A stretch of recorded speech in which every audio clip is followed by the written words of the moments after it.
Hi everyone, I am going to do cold start yogurt this morning with an Instant Pot that does not have a yogurt button.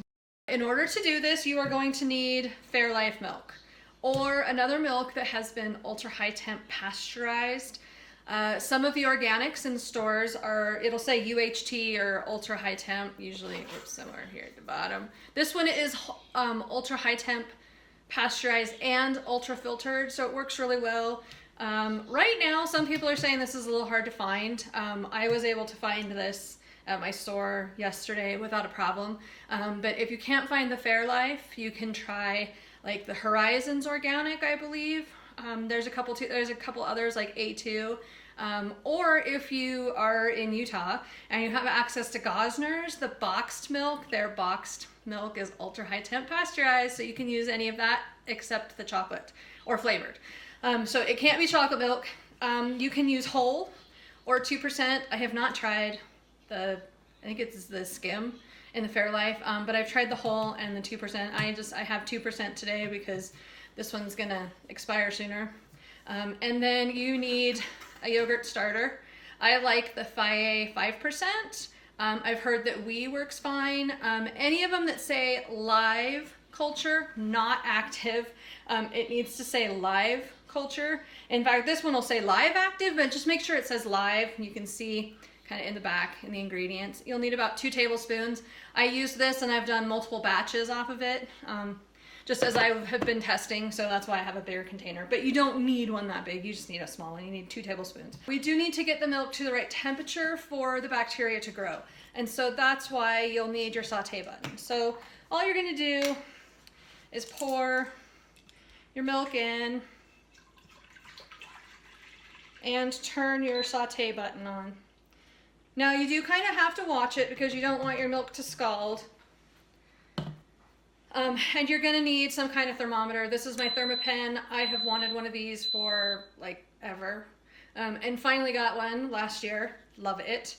So you're gonna need something to take the temp of your milk. You are just going to whisk the milk. Now, a lot of the cold start recipes that with the IPs that have a yogurt button will have you just put everything in and hit the yogurt button. That's all you have to do.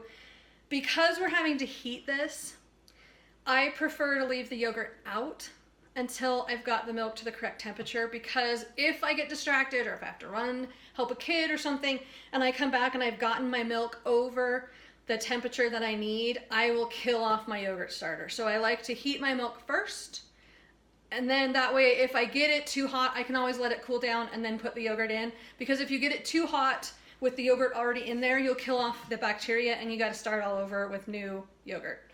So don't do that. Just heat your milk. So we're gonna get this going. You don't have to stir real hard. Just keep it so that it's not like scalding to the bottom, but we're really not gonna get it that hot. So in fact, I'm gonna start this. We're at 48, so we got a few minutes. So hold on. I'll be back when this gets up to temperature.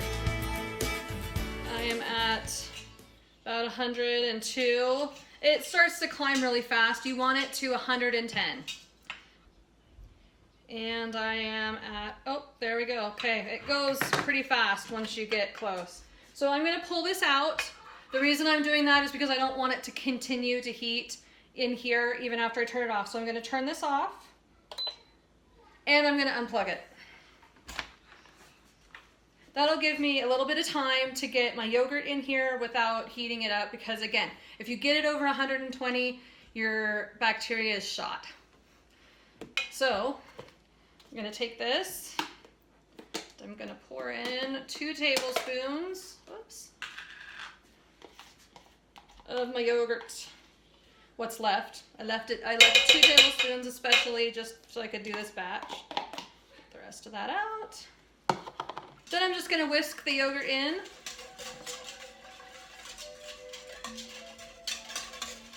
Just make sure there's no clumps, make sure it's all stirred. Don't whisk it too much, you don't want it to get super foamy, but just so that it's all stirred in.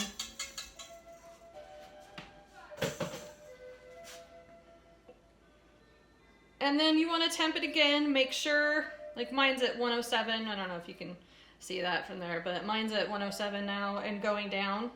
So what you want to do is make sure that it hasn't continued to climb above 115 as you pull it out. Usually this gives it a little bit of time for this to kind of cool off and let it go down to like 100, because it'll kind of heat a little bit again when you put it back in there. So just the time out here, letting it stir in the yogurt, gives you a little bit of cushion so that you don't get too close on the temperatures. Then what you're gonna do is just put this baby back in. Remember, it's turned off and unplugged. You're gonna put your lid on, if I can remember how, because I work with an 8. I usually have an 8 quart out. So, and then I am going to leave it on sealing because I want the heat to stay in here. It's not gonna be under pressure, but I do need the heat to stay on. Then what you're gonna do, take this, make sure you don't have a cord hanging down, make sure it's unplugged. Take a big blanket or towel, just wrap this baby up. Oh, nice and warm and cozy. Whoops. That's it. You're gonna leave it alone, give it about 9 or 10 hours, depending on which milk you use. If you use whole milk, it's gonna be between 8 and 9. For the 2%, it has a little less fat in it and it will not be quite as thick. It can sometimes need 9 to 10, but somewhere between 8 and 10 hours, you're just gonna leave it, just like this. Just push it off the side of your counter and leave it. Then come back and you should have nicely set yogurt. Then you can take it out of the pot, put it in another container, put it in your fridge to chill overnight, or if you want Greek style, you can strain it either overnight in the fridge with a cheesecloth or a coffee filter, whatever you'd like, and get nice Greek style yogurt out of it as well. Here's the final product on the yogurt. It's been just under 9 hours. This is with the 2%. I'm gonna shake this a little bit. You can see how we got a little bit of whey right there on the edges. You can filter that off if you want. I usually just stir it in, but I'm just gonna give you see, you can see this is nice thick stuff. That is my spoon sticking straight up in the yogurt. So I'm now gonna take it out. I'm gonna stir it up just a little bit. I'm gonna take it out because there's not a lot of whey in here, so I'm not that worried about it. But you can strain it off if you want. And I am going to put it in a container, and then it's gonna go into the fridge for the night, and then it will be ready for breakfast in the morning.